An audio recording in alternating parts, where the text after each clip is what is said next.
Sana po at yuta keng masalese at maya pakabilyan. Bistat man marakal kaya katamo, magpaka-okay kembie. Pero talagang nekay po dadalan tamong marakal. A problema at kabugsubukan king kaya katang biye. Din kaya katamo pong pamamasa ngayon, they're all about distraction, pangalasak.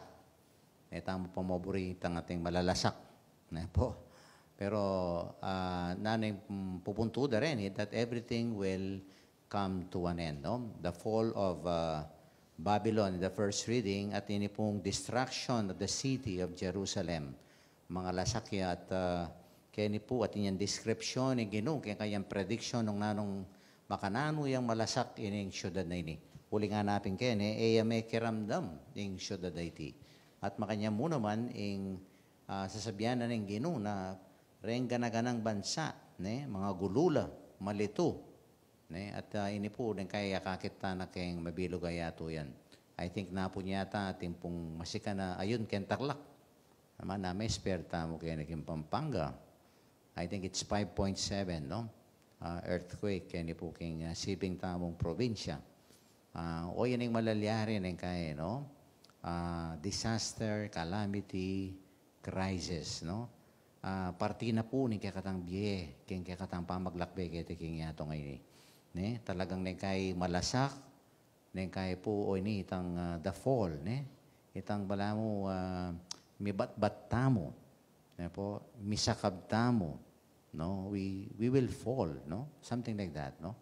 Pero kasanting na po ning mensahe na ning Ebanghelyo. Yes, everything will fall, everything will come to an end, pero at ne po ka very hopeful yung mensahe na ni kakatang Ebanghelyo ngayon. Inisasabihan na po king bandang taulian na, kabud magmula na lang mga palyari reting bage, tumula kayo uling malapit na ing pangaligtasyo.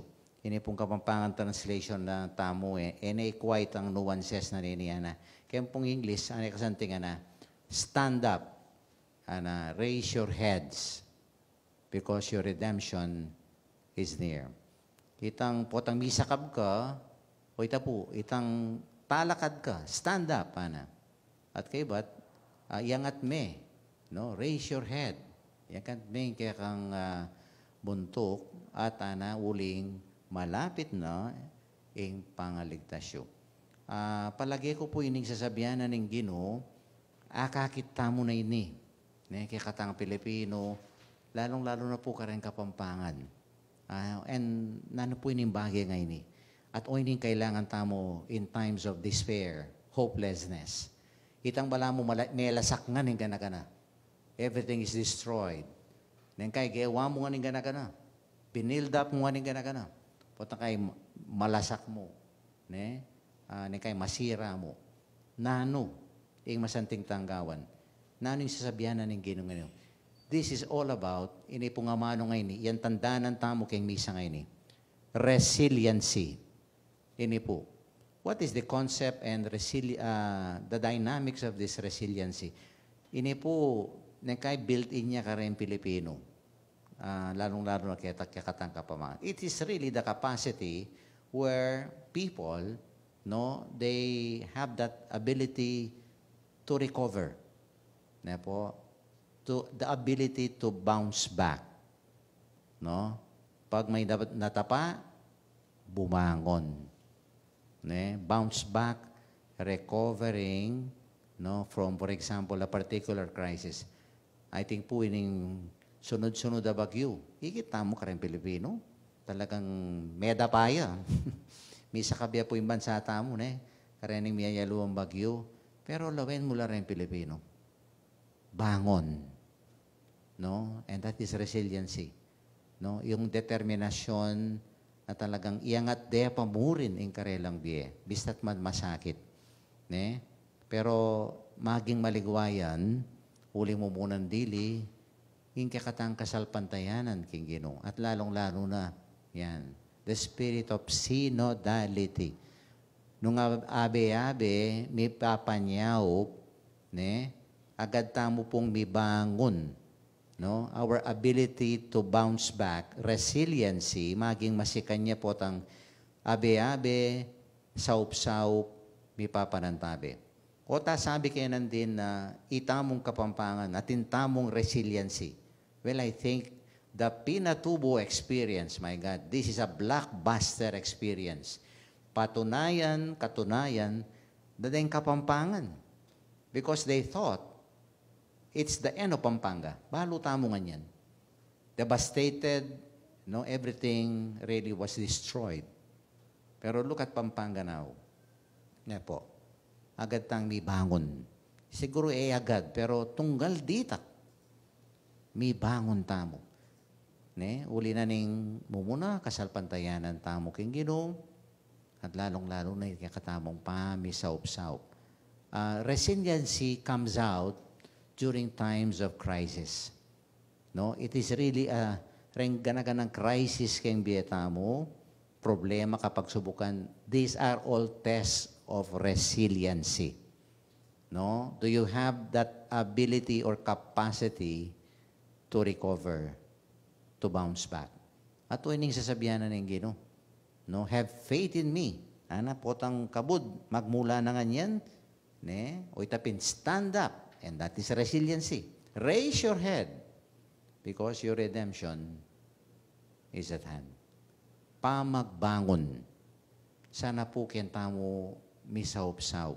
Bistat man during times of despair or hopelessness, but let us remember, we are not alone. And we are not abandoned. Kasi nang kay balatan po tang meguhunangan, bala magdili-dili na mo. Po, at nang kay tang sasabihan tapin, ay, likuan da ako.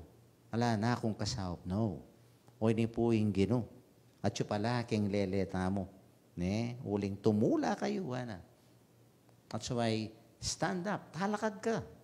At kay ba't yangat may buntok mo? Nanitang angat may buntok mo? Again, you raise your head, towards heaven. At karina na believe na yung kekang magligtas, malapit na. Because after the storm, there will be sunrise. At yung aldo. I remember, siguro balo yung po itang ini nakaburi po tang kakit kaya unang ini commercial. Itang may itong klaseng kape. O po ta, ma-advertise siya pa kayo ni. Ane po kasanting itang kayang slogan na kanino ka ba bumabangon? Para kanino ka ba bumabangon? Wapi naman nengabak, mumunan dili ng kayong buri mong ilupan kape. Pero, ba't binangon ka? Ba't tinalakad ka kayong pagkeran mo? Para kanino ka ba bumabangon? And I think this is our reflection for today. There will be distraction. There will be despair in life. But God today encourages us. Let us be resilient. Be determined in our faith. And stand up, stand firm, and let us raise our heads toward heaven, believing that our salvation is at hand. Amen.